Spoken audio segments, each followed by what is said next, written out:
नमो भगवते वासुदेवाय. तर आपण श्रीमद भागवत महापुराण पाहत आहोत आणि त्यातील आपला 8वा स्कंद. 8व्या स्कंदातील अध्याय 11वा. 11व्या अध्यायामध्ये आपण देवासुर संग्रामाची समाप्ती पाहणार आहोत.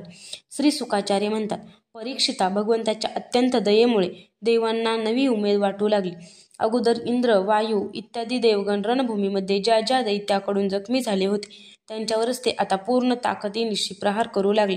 ऐश्वर्यशाली इंद्राने बलीशी लढता लढता जेव्हा त्याच्यावर फेकण्यासाठी क्रोधाने वज्र उचलले तेव्हा सगळ्या प्रजेत हाहाकार माजला.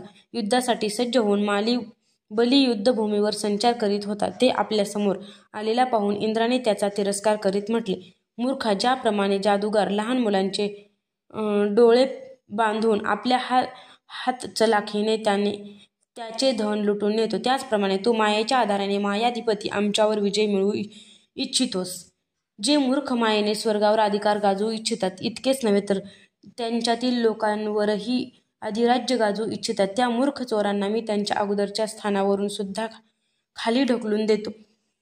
अरे मतिमंदा, आज मी 100 पेराच्या वज्राने मायावी अशा तुझे मस्तक धडापासून वेगळे करतो. तू तुझ्या बांधवांसह सज्ज हो. बली म्हणाला, जे लोक कालशक्तीच्या प्रेरणेने आपल्या कर्मानुसार युद्ध करतात त्या सर्वांना जय पराजय, यश अपयश किंवा मृत्यू क्रमाने प्राप्त होतोच.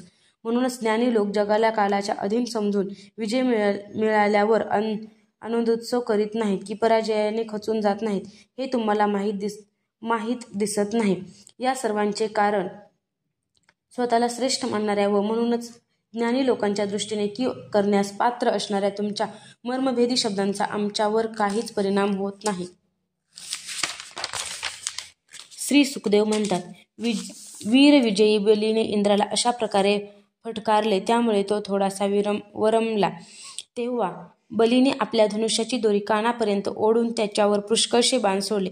सत्यवादी देव शत्रू बलीने अशा प्रकारे इंद्राचा अत्यंत तिरस्कार केला. त्यामुळे इंद्र अंकुश टोचलेल्या हत्तीप्रमाणे आणखी चिडला. तो पान उतारा त्याला सहन झाला नाही. शत्रुंजय इंद्राने बलीवर आपल्या अमोघ वज्राचा प्रहार केला. त्यामुळे घायाळ होऊन बली पंख तोडलेल्या पर्वताप्रमाणे आपल्या वाहनासह जमिनीवर कोसळला. बलीचा हितचिंतक आणि घनिष्ठ मित्र जंभासूर आपला मित्र खाली पडलेला पाहून त्याला मारणाऱ्याचा बदला घेण्यासाठी इंद्रावर चालून गेला. सिंहावर स्वार होऊन इंद्राजवळ जाऊन त्याने अत्यंत वेगाने आपली गदा फेकून त्याच्या खांद्यावर तिचा प्रहार केला. त्याचबरोबर त्या महाबलीने ऐरावतावर सुद्धा गदेचा एक तडाखा दिला. गदेच्या माराने ऐरावताला भोवळ आली.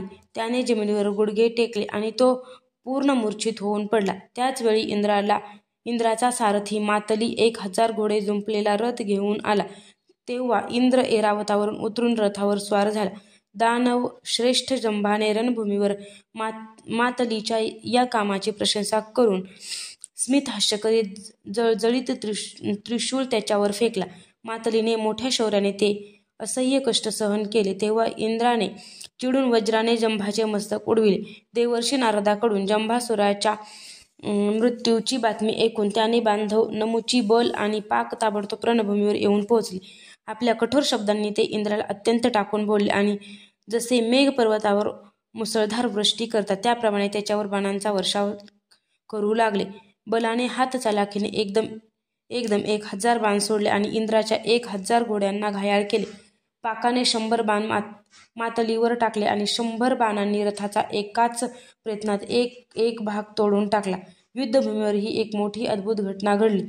नमुचीने सोन्याचे पंख लावलेले मोठमोठे 15 बाण इंद्रावर सोडले आणि युद्धभूमीवर पाण्याने भरलेला मेघाप्रमाणे तो गर्जना करू लागला. जसे पावसाळ्यातील ढग सूर्याला झाकून टाकतात त्याचप्रमाणे असुरांनी बाणांचा वर्षाव करून इंद्र, त्याचा रथ आणि सारथी यांना सर्वांना झाकून टाकले. इंद्र कुठेच दिसत नाही हे पाहून देव आणि सैनिक घाबरून ओरडू लागले. तेव्हा शत्रूंनी त्यांना पराभूत केले. सेनापती नसल्यामुळे समुद्रात नाव फुटल्यानंतर व्यापाऱ्यांची जशी अवस्था होते तशी त्यांची झाली. परंतु थोड्याच वेळात शत्रूंनी तयार केलेल्या बाणांच्या जाळ्यातून घोडे, रथ, ध्वज आणि सारथ्यांसह इंद्र बाहेर आला. तेव्हा प्रातःकाळी सूर्य आपल्या किरणांनी दिशा आकाशाने पृथ्वी उजळून शोभतो त्याप्रमाणे इंद्र शोभू लागला. रणभूमीवर शत्रूंनी आपल्या सेनेला चांगलेच रगडले असे पाहून वज्रधारी इंद्राने क्रोधाने शत्रूंना मारण्यासाठी वज्र उगारले. परीक्षिता त्या 8 धारा असलेल्या तीक्ष्ण वज्राने इंद्राने त्या दैत्यांच्या बांधवांना भयभीत करीत त्यांच्या समक्ष बल आणि पाक यांची मस्तके उडविली. परीक्षिता आपले भाऊ मेलेले पाहून नमुचीला अत्यंत दुःख झाले. त्याचबरोबर असह्य क्रोध आला आणि इंद्राला मारण्यासाठी तो जीवापाड प्रयत्न करू लागला. इंद्रा, आता तू वाचत नाहीस, असे आरोळी ठोकीत सोन्याच्या घंटा असलेला एक पोलादी त्रिशूल घेऊन तो इंद्रावर धावून गेला आणि रागारागाने सिंहाप्रमाणे गर्जना करून तो त्रिशूल त्याने इंद्रावर फेकला. परीक्षिता, तो त्रिशूल अतिशय वेगाने आपल्याकडे येत असल्याचे पाहून इंद्राने बाणाने आकाशातच त्याचे हजारो तुकडे केले आणि अत्यंत क्रोधाने त्याचे मस्तक उडविण्यासाठी त्याच्या मानेवर वज्राचा प्रहार केला. इंद्राने जरी अत्यंत वेगाने वज्र प्रहार केला होता तरी सुद्धा त्या यशस्वी वज्राने त्याच्या कातडीवर खरचटले सुद्धा नाही. त्या वज्राने महाबली वृत्रासुराचे तुकडे केले होते. त्या वज्राला नमुचीच्या गळ्याच्या त्वचेने तुच्छ लेखावे ही मोठीच आश्चर्यकारक घटना होती. वज्र नमुचीवर काहीच परिणाम करू शकले नाही. हे पाहून इंद्र त्याला घाबरला. तो विचार करू लागला की सर्व जगाला न कळणारी ही घटना दैवयोगाने घडली असेल का? पूर्वी जेव्हा हे पर्वत पंखांनी उडत होते आणि हिंडण्या फिरण्याच्या वजनामुळे पृथ्वीवर पडत असत, तेव्हा प्रजेचा विनाश होत असल्याचे पाहून याच वज्राने मी त्या पर्वताचे पंख तोडून टाकले होते. त्वष्ठ्याच्या तपश्चर्येचे सार वृत्रासुर रूपाने प्रकट झाले होते, त्याला सुद्धा मीच याच वज्राने मारले होते आणि जे बलवान असून कोणत्याही शस्त्राने ज्याच्या त्वचेला खरचटतही नसे, अशा अनेक दैत्यांना मी याच वज्राने यमसदनाला पाठविले होते. तेच हे वज्र मी आज या तुच्छ असुरावरही टाकले असता व्यर्थ गेले, म्हणून मी आता ते घेणार नाही. ब्रह्मतेजापासून हे बनले असले तरी ते आज निरुपयोगी झाले आहे. अशा प्रकारे इंद्राला खिन्न झालेला पाहून आकाशवाणी झाली की हा दानव वाळलेल्या किंवा ओल्या वस्तूंनी मरू शकत नाही. याला मी वर दिला आहे की सुकलेल्या किंवा ओल्या वस्तूने तुला मृत्यू येणार नाही, परंतु इंद्र, या शत्रूला मारण्यासाठी दुसरा एखादा उपाय शोधून काढ. ती आकाशवाणी ऐकून इंद्र मन एकाग्र करून विचार करू लागला. तेव्हा त्याला सुचले की समुद्राच्या पाण्याचा फेस सुकलेलाही आहे आणि ओलाही, म्हणून इंद्राने ना सुकलेला ना ओला अशा समुद्राच्या फेसाने नमुचीचे मस्तक उडविले. त्यावेळी मनूंनी इंद्रावर फुलांचा वर्षाव करून त्याची स्तुती केली. गंधर्वातील प्रमुख विश्ववसू आणि परावसू गायन करू लागले. देवतांच्या दुदुंबी वाजू लागल्या आणि नर्तकी आनंदाने नाचू लागले.